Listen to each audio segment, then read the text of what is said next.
previously in terms of alleged people involved in processes. So I think there's Margaret.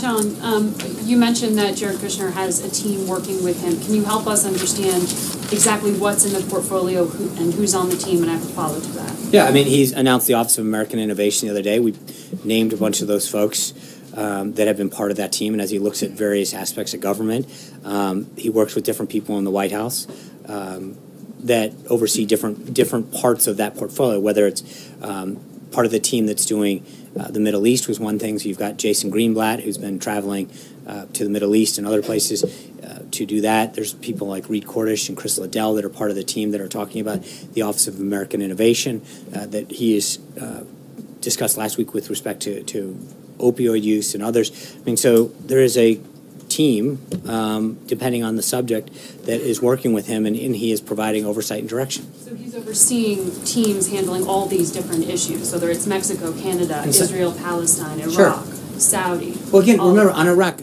don't go too far there. He was invited by the chairman of the Joint Chiefs of Staff, as was Tom Bossert, the assistant to the president for Homeland Security, to see the work that's being done there firsthand. I don't think to sort of then translate into he's overseeing Iraq is an accurate assessment. He was invited to go see something by the chairman of the Joint Chiefs of Staff, and he's doing it.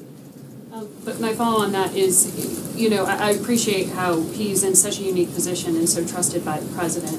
But there are people who could look at the situation and say, the White House isn't meant to be run as a family business. There are institutions with experienced diplomats who have years of decades of linguistic and experience on the ground. With respect to what? With whatever these issues are, the foreign policy issues in particular. Right. Can you just be clear, though, because you just said with years of linguistic experience, so what situation are you specifically referring to? Well, it's partly why I was asking exactly what's in the portfolio, because it's our understanding that Mr. Kushner is involved with Mexico, that he's involved with Saudi Arabia, that he's involved with Canada, that he's involved with a number of different issues, China in particular. I think that there has been, as he has made clear, initially during the transition, he played a very key role in helping facilitate a lot of those. But now that the State Department's up and running, he has started to push a lot of those. But there's obviously people that are going to continue.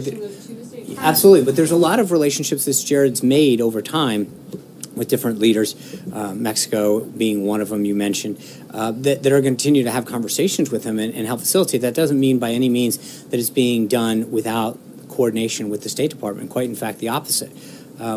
He's continued to work with them and to facilitate an outcome, but he brings a perspective to this and began doing that during the transition. But again, it's not a binary choice where he's doing this at the expense of somebody else. So he's a direct line to the president, whereas the other institutions are not. Okay, great. That's even better then. I think that's a win for our government. Shannon.